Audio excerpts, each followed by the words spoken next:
We will go through all of these steps using triggers.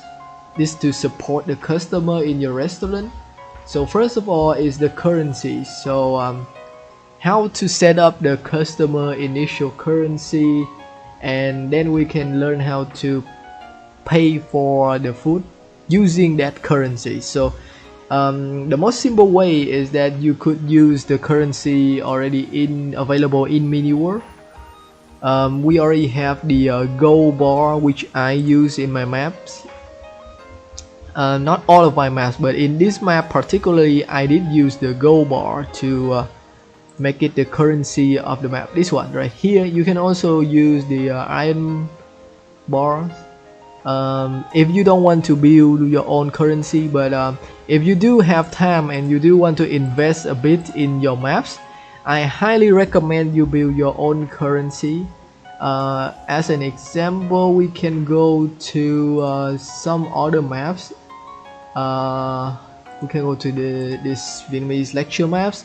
I'm pretty sure that this one have its own custom build currency, and it looks way nicer than the currency that we already have in mini world. So this is the currency in this map. So we have some dollar bills right here.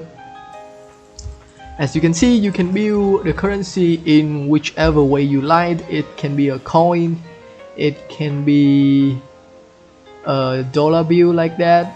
I actually use other currency in my other maps, such as this one. If you already play it, you know that I used my own like adventure currency in that maps. But in the cooking maps, I actually did not build my own currency because I have no idea what currency the chef used. So anyway, so once you have the currency you want to use, you will need to turn on the map settings screen. Wait, where's the map? Okay, there it is. Then you go to the maps rules, you go to team setting, you need to pick on the customer team. You click on edit, you go to the initial items section, and you click on edit items in the shortcut bar. So then you put in the currency in the shortcut bars. So this will give the customer the amount of gold or like dollar bills you want them to have from the start. So in this case, I give the customer 20 gold bars from the start. So if you already put the items in and you click confirm, then when you start the games and if the player is on the customer team, they will receive 20 gold bars just as you set it, like this. So there we go. That is how you set up your initial currency. How can we do the trigger for food paying? So let's say I have this dorayaki on the table.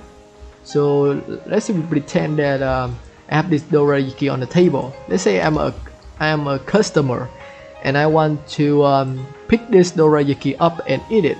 So what I want to do is I want to have money as well. Let's say the dorayaki is worth 3 gold bars. So I have 3 gold bars, and then I want to pick this up. I have to hold like 3 gold bars. Oh no, not hold, but I have to have at least 3 gold bars in my inventory. So when I click on the dorayaki, I actually can get it in my hand as eatable items. Where's the eatable items? So this is the eatable items right here. So if I'm on a customer team, I want to click on this dorayaki on table. I get the eatable items of the dorayaki, and I will lose 3 of my gold bars as the price for the dorayaki. So let's say this one costs 3 gold, just 3 gold like that. And so how can we set up that triggers? So if you think about it, it's just like the yesterday trigger where the chef pick up some items, things like that. But it's different because now you have to pay the price to pick up the items. So just keep that in mind, and we will work on the trigger right now. So just turn up all these. We go to the tutorial trigger sets. These are all the triggers from yesterday class. If you missed yesterday class and you didn't know how to do these triggers, then have no worry, because I'm going to make the record for the rest yesterday class, and you will be able to rewatch it again. Alright, so just rename this. This one will be the Go Paying trigger. Alright, so if you want to set this up for several food in your restaurant map, you will need several triggers. So this is just an example triggers for how to buy a single dish or food in your map. So let's say in this example I want to buy the dorayaki. So let's start with the event. The event should be when the player clicks on blocks. It is the same as the other triggers, and then we want to select condition. We also select the block types. Where is it? Where is the block type? Nani? Okay, here is determine blocks type.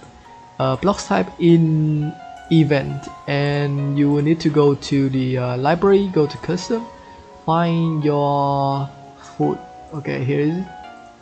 Here is the dorayaki.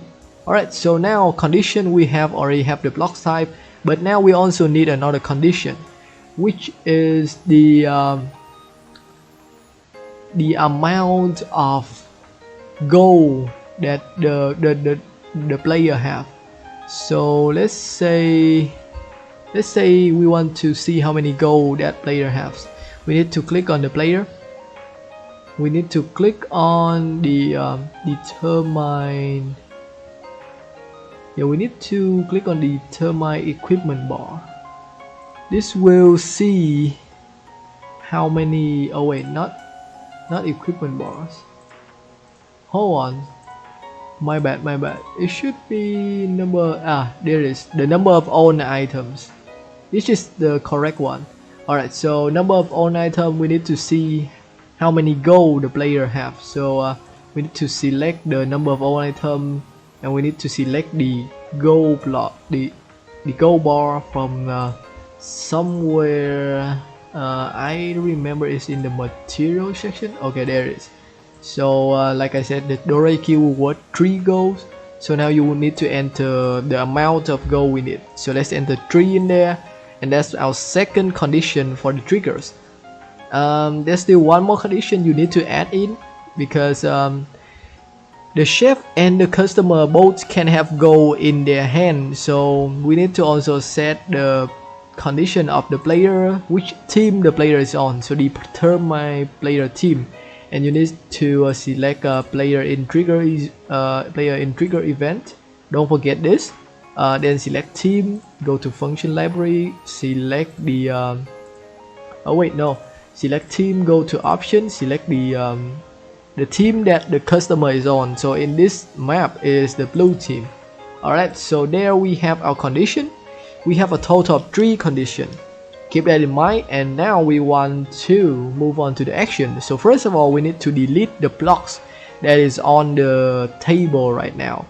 So we need to go to block, select remove block, locks in event position, leave it like that, and then we need to add in another action, which is give the player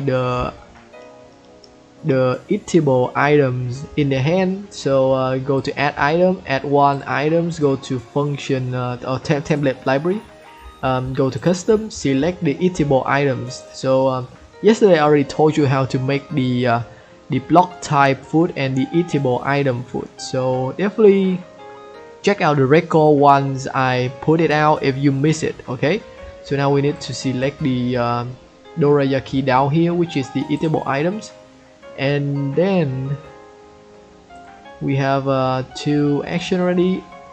The third action should be remove the amount of money needed to buy that dorayaki from the player. So let's say remove item, select player, select remove item, In this case, we will remove 3 gold bars from the layer. So we enter 3 item types, go to template library, go to material, select gold bar. If you have your own currency, like own custom build currency, you will need to go to custom. But in my maps, I use the gold bar, so I go to material and just select it, and there you go. So now you have the complete triggers how to actually use gold to buy a food that is put on the table by the chef. So we have a total of 3 condition and 3 action. So keep that in mind. 3 condition, 3 different condition, and 3 different action for these triggers. And this is just one food, one dish. If you want to make more food in your restaurant, you will need to make more of this trigger. Make sure you change the dish right here in the condition, and you change the amount of money here, and also the dish on the player hand when they receive it. So overall, you use the same triggers, but you change the elements in that trigger for different food. Okay, so this is how the gold paying triggers work. Again, is a bit like just a bit more complicated than simple trigger with just no condition at all, but it's not too hard. I do believe that you guys can do this one just fine. So there we go. So like I said, how can you earn EXP while you when you eat something? Let's try eating a bowl of ramen right here. Let's switch to play mode, so you can see I eat this bowl of ramen and my EXP bar go up like this. Again, let's do that again so you guys can see.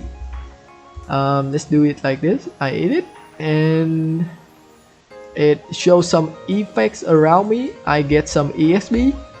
Alright, so how can we do that? How can we actually do it? So again, I will show you again the plugins of the food items.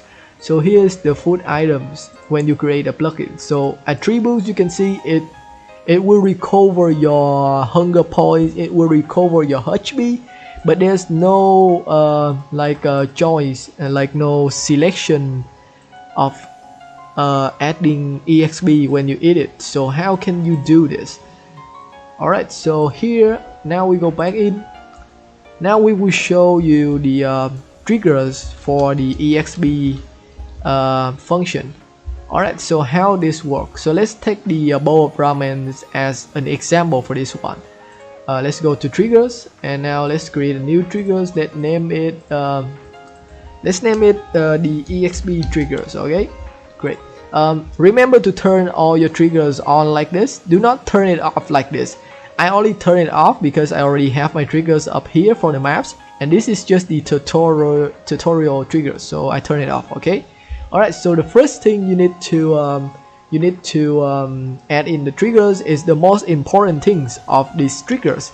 So pay attention to this event, because if you get this wrong, the whole trigger will not work. Okay, so you need to click on the event, you need to go to player, and then you need to go to okay, where is it? Sometimes it's hard to find the triggers that you need. Where is the one that we need? Nope, not this. So enter characters. Where is it? Strangely enough, I think I missed it. I can't really see the trigger we need anywhere. Is it this one? Collision? Oh wait, no, it's not this one. Hold on. It should be in this tab, but okay, this is the one that we need. Right here. Consume props. You should select this event instead of use props right here. Alright, so why do we need to select the consume props when any player consume any items? Okay, so let's first explain why we should choose that event. Okay, so normally you click on the event use props, but for food items, when you do it like this, when you just click on it like this, it already count as using the items.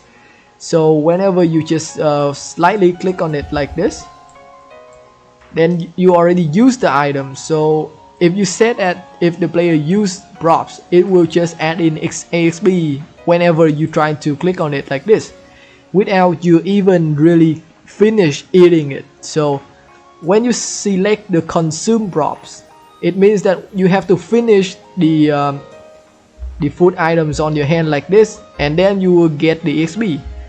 That is why you should always select the consume props for any food items, because then when you actually eat it, it will start the triggers. Alright, so that is the event is also the most important parts of this triggers, so keep that in mind. The condition, in the condition part, you just need to add in the type of items that the player consume. You need to click on items. No, not item. You need to click on player, determine player ID. Oh, not player. It should be.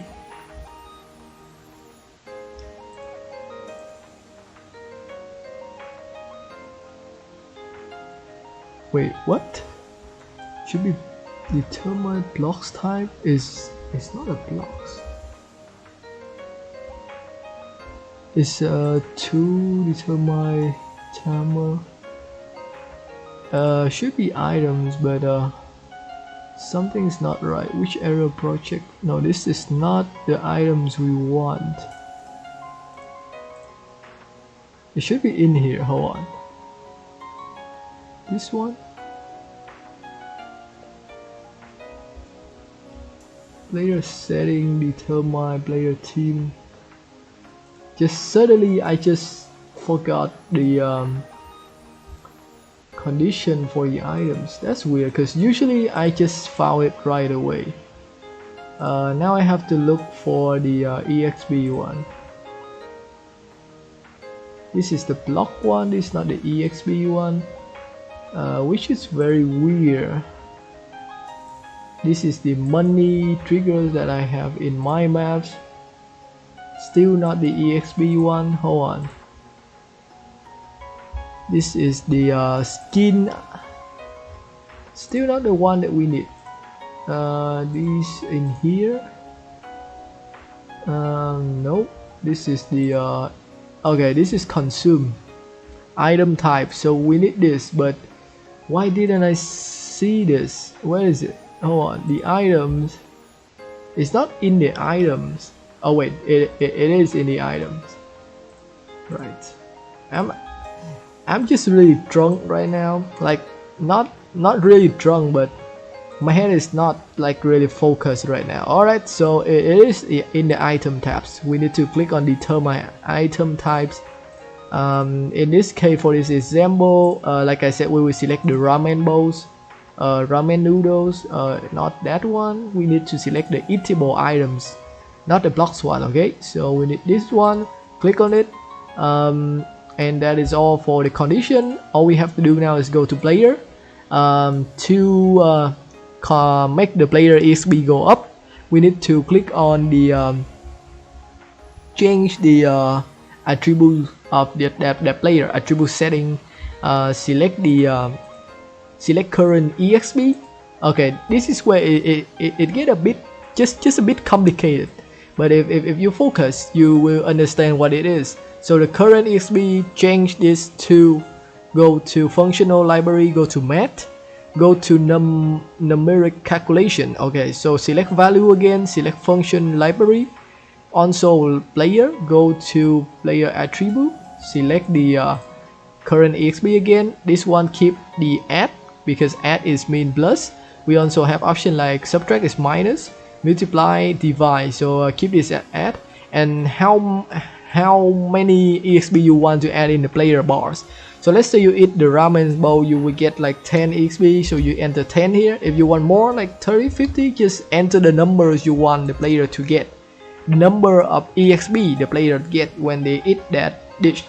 So let's say 50, and then just click out. And this is the whole EXP trigger. So All you have to remember is the event is consume items, not use items. There's one condition, and then you need to remember the change attribute to numerical calculation like this. Remember this part and you will be good to go. So every dish you have in your maps, you will need to set up one EXP trigger like this, because each food will give the player different amount of EXP.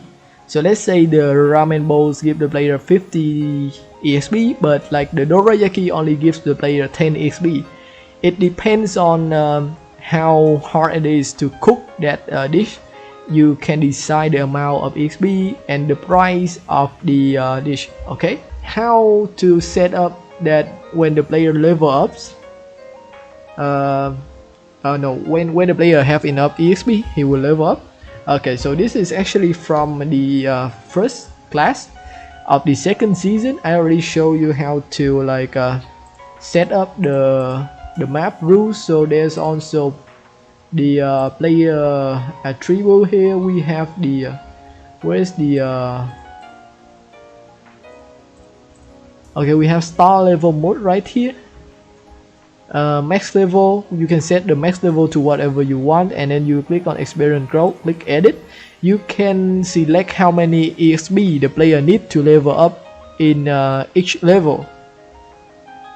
You can do quick setting. It can help you calculate the EXP need for each level. You can select the type of growth, or you can just set it like set it up like this, like just manually set it up by clicking the arrows right here. So what I'm doing right now is the level 1 is only 100 EXP, level 5 is 2000 EXP. Okay, so this is what I'm using right now. You can do the same thing if you want to, or you can do differently. Alright, so when you already set it up and the player reach the amount of EXP they need, they will automatically level up. So let's see, this bowl give us 150 EXP, so let's take around 10 bowl like that and see if we level up. Play mode, and let's start eating. So 1 bowl, not level up yet, 2 bowl, 3 bowl. Okay, I just level up. Okay, so actually I level up twice. If you look closely, I'm currently level 0, but after eating 1 bowl I get 150 XP and I level up to 1, and then I keep eating like 2 more bowls and I level up to 2. Let's see if we can get to the max level. Level 3, level 4 maybe. Okay, so we level 3 right now. If you pay attention, I'm now a little bit bigger when I first eat it. So let's go back to level 0.